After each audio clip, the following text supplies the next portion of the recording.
नमस्कार मित्रों और मेरे प्रिय विद्यार्थियों। आज हम अपने इस वीडियो में देखने वाले हैं कि 2023-2024 सत्र के लिए कक्षा 12वीं आधार मतलब जिसकी कोड संख्या है 302, इसमें क्या क्या पाठ्यक्रम शामिल किया गया है, क्या क्या परिवर्तन किया गया है, कितने नंबर का अंक विभाजन किस प्रकार से है, ये सारा का सारा हम आज इस वीडियो में समझने वाले हैं। तो ये देखिए, कक्षा 12वीं 2023-24 परीक्षा हेतु पाठ्यक्रम निर्देशन ये CBSE द्वारा ही जारी किया गया है, जो इस सत्र के लिए किया गया है। चलिए देखते हैं क्या क्या है इसमें। इसको प्रश्न पत्र को 2 खंडों में विभाजित किया जाएगा, खंड आ और खंड ब। खंड आ में 40 वस्तुपरक प्रश्न पूछे जाएंगे और 40 प्रश्नों के ही उत्तर देने होंगे, मतलब यहाँ आपको विकल्प मौजूद नहीं होंगे। फिर खंड ब, इसमें वर्णनात्मक प्रश्न पूछे जाएंगे, प्रश्न में उचित आंतरिक विकल्प दिए जाएंगे, मतलब यहाँ पर आपको साथ में अथवा भी प्राप्त होने वाले हैं। कुल कितने नंबर का होने वाला है, तो यहाँ देखिए दिया गया है कि जो भारांक होगा वो 100 नंबर होंगे, मतलब कुल 100 नंबर का होगा। कितना समय होगा, पूरे 3 घंटे होंगे। ठीक है, चलिए देखिए खंड आ में क्या क्या पूछा गया है, जहां पर आपसे वस्तुपरक यानी कि MCQ क्वेश्चन पूछे गए हैं। विषय वस्तु अपठित बोध से बहुवैकल्पिक प्रश्न पूछे जाएंगे। ये कितने नंबर के होंगे, ये कुल 15 नंबर के होंगे। बहुत ध्यान से देख लीजिएगा कि ये कितने नंबर के होने वाले हैं, ये 15 नंबर के होने वाले हैं, जिसमें से 10 नंबर का क्या है, अपठित गद्यांश पर आधारित 10 बहुविकल्पीय प्रश्न पूछे जाएंगे आपसे। ठीक, ये कितने कितने नंबर के होंगे, एक नंबर के होंगे, यानी कुल कितने नंबर के हो जाएंगे, कुल हो जाएंगे आपके 10 नंबर के हो जाएंगे। फिर है आपका अपठित पद्यांश पर आधारित आपसे 5 बहुविकल्पीय प्रश्न पूछे जाएंगे। ये कितने नंबर का होगा, ये एक नंबर के 5 प्रश्न ये आपसे पूछे जाएंगे, तो ये आपके कुल कितने हो जाएंगे, ये हो जाएंगे आपके 5 नंबर के। ठीक है, चलिए हम आगे बढ़ते हैं, देखते हैं आगे क्या है इसमें मौजूद है।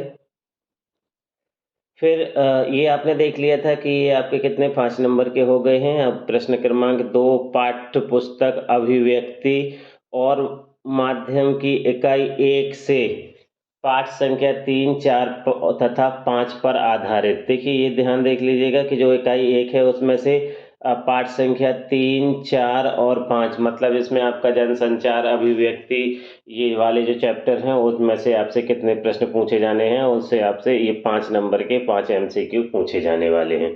देखिए अभिव्यक्ति और माध्यम की इकाई 1 से पाठ संख्या 3, 4, 5 पर आधारित 5 बहुविकल्पीय प्रश्न पूछे जाएंगे और ये कितने नंबर के होंगे, ये देखिए एक नंबर के 5 प्रश्न होंगे, तो इस प्रकार से कुल कितना हो जाएगा, कुल हो जाएगा आपका 5 नंबर। फिर है प्रश्न क्रमांक 3, पाठ पुस्तक आरोह भाग 2 से बहुविकल्पीय प्रश्न। ये कितने पूछे जाएंगे, ये 10 होंगे। 10 कैसे होंगे, ये होंगे आपके 5 पठित काव्यांश पर आधारित 5 बहुविकल्पीय प्रश्न होंगे और पठित गद्यांश पर आधारित 5 बहुविकल्पीय प्रश्न होंगे। तो इस प्रकार से कुल कितने हो जाएंगे आपके 5 और 5 10। 5 नंबर का गद्यांश से पूछा जाएगा और 5 नंबर का पद्यांश से पूछा जाएगा। फिर है आपकी पूरक पाठ्य पुस्तक, मतलब जो वेतान है उसके भाग 2 से बहुविकल्पीय जो प्रश्न पूछे जाएंगे वो कितने पूछे जाएंगे, ये पूछे जाएंगे 10। कितने पूछे जाएंगे, 10। फिर पठित पाठों पर आधारित 10 बहुविकल्पीय प्रश्न जो कि कितने कितने नंबर के होंगे, एक नंबर के होंगे। यहाँ आपको सीधे प्रश्न दिए जाएंगे और उन्हीं में आपको विकल्प दिए जाएंगे, मतलब आपको यहाँ पर गद्यांश नहीं दिया जाएगा, ये ध्यान रखना है वेतान में। तो ये आपके 10 नंबर के क्या पूछ लिए जाएंगे, यहाँ पर MCQ किससे पूछे जाएंगे, वेतान से। अब प्रिय विद्यार्थियों, प्रिय मित्रों, ध्यान रखिएगा कि वेतान से केवल और केवल MCQ ही आना है, इससे वर्णनात्मक प्रश्न नहीं आने हैं, ये बहुत अच्छे से ध्यान रखिएगा और उसी को ध्यान में रख के आप तैयारी कीजिएगा। अब आते हैं हम खंड बा की तरफ। खंड बा, इसमें क्या होगा, इसमें होगा वर्णनात्मक प्रश्न। विषय वस्तु में देख लीजिए क्या क्या है और फिर ये भारांक देख लीजिएगा कि क्या क्या है। तो पाठ्य पुस्तक अभिव्यक्ति और माध्यम से जनसंचार और सृजनात्मक लेखन पाठ संख्या 3, 4, 5, 11, 12 तथा 13 पर आधारित आपसे प्रश्न पूछे जाएंगे। ये कितने नंबर के हैं, ये 16 नंबर के हैं। अब इसमें क्या क्या है ये ध्यान दीजिएगा। दिए गए 3 अप्रत्याशित विषयों में से किसी एक विषय पर लगभग 120 शब्दों में रचनात्मक लेखन लिखना है। मतलब जो आपको अनुच्छेद जैसा रचनात्मक लेखन लिखने के लिए आता है, उसमें थोड़ी सी आपको क्रिएटिविटी दिखानी होगी, रचनात्मकता दिखानी होगी। ये कितने नंबर का होगा? ये 6 नंबर का होगा। ठीक है, एक प्रश्न 6 नंबर का है, लेकिन यहाँ आपको 3 विकल्प उसमें साथ में मौजूद रहेंगे। मतलब 3 में से किसी एक विषय पर आपको ये रचनात्मक लेखन करना होगा। फिर कहानी, नाट्य रूपांतरण, रेडियो नाटक, अप्रत्याशित विषयों के लेखन पर आधारित 2 प्रश्न विकल्प सहित यहाँ मौजूद होंगे। लगभग कितने शब्दों में उत्तर देना होगा आपको? 40 शब्दों में उत्तर देना होगा।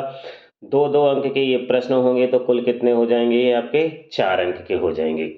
फिर है पत्रकारिता, जनसंचार माध्यमों के लेखन पर आधारित 3 में से कोई 2 प्रश्न आपको करने होंगे। 2 विकल्प दिए होंगे आपको, तो कोई 2 प्रश्न करने होंगे। ये कितने कितने नंबर के होंगे? ये 3-3 नंबर के होंगे। देखिए अभी कितने नंबर का था? ये 2 नंबर का था, और अब ये कितने नंबर का हो जाएगा? 3 नंबर का हो जाएगा। तो इस प्रकार कुल कितने हो जाएंगे? ये 6 नंबर के आपके हो जाएंगे। मतलब आपका ये 16 नंबर का क्या हो गया? जो आपका पाठ्य पुस्तक के अतिरिक्त जो एक अभिव्यक्ति वाली पाठ्य पुस्तक है, उससे और सृजनात्मक लेखन से हो गया। ध्यान रखिएगा, आपको पत्र नहीं है, किसी भी प्रकार से आपको पत्र लेखन की तैयारी नहीं करनी है, क्योंकि पत्र लेखन नहीं दिया गया है। फिर आगे बढ़ते हैं हम। पाठ्य पुस्तक आरोह भाग 2 व वृत्तांत पर आधारित।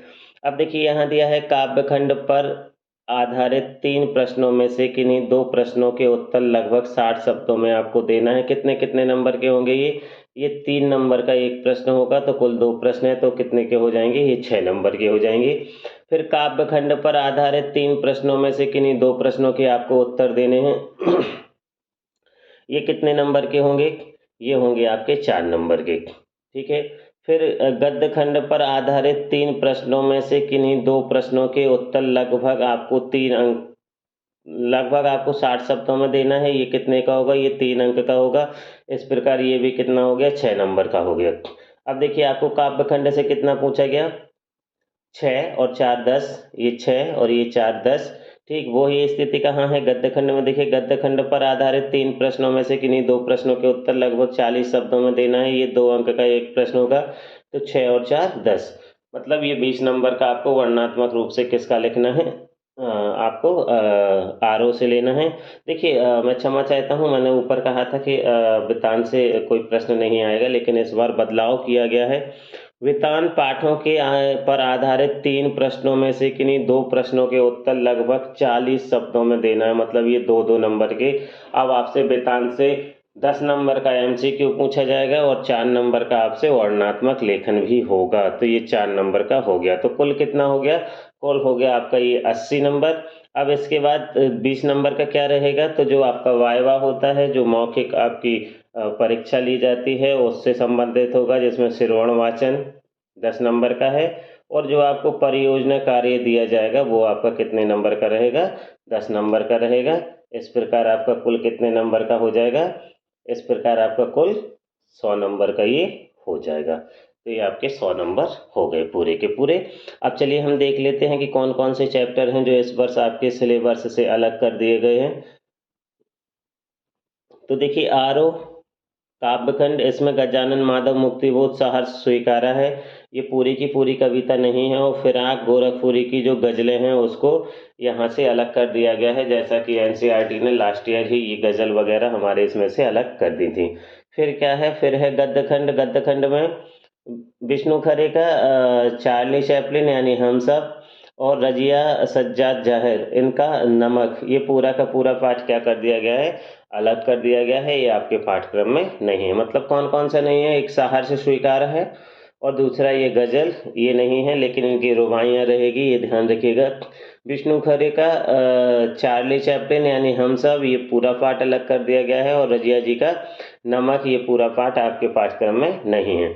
अब हम आते हैं वितान की तरफ। वितान में से क्या अलग कर दिया गया है? तो वितान में से एन फ्रैंक की जो डायरी के पन्ने हैं, इसको अलग कर दिया गया है। मतलब अब आपके पास केवल 3 ही चैप्टर बचेंगे। 3 चैप्टर कौन कौन से रहेंगे उसमें से आपका रहेगा सिल्वर वेडिंग, दूसरा रहेगा आपका जूझ, और तीसरा रहेगा आपका अतीत में दबे पाँव, ये 3 चैप्टर ही आपको इस बार पढ़ने हैं। मतलब ये आपको डायरी के पन्ने अब नहीं पढ़ना है। नमक नहीं पढ़ना है। चार्ली चैपलिन यानी हम सब, इससे भी प्रश्न नहीं पूछे जाएंगे। गजल से नहीं पूछे जाएंगे और सहर्ष स्वीकारा है, इससे नहीं पूछे जाएंगे। उम्मीद कर सकता हूँ ये वीडियो आप लोगों के लिए ज़रूर ही मददगार साबित होगा। अपने इस चैनल से जुड़े रहिए और अपने दोस्तों को इस पर आमंत्रित करते रहिए। धन्यवाद।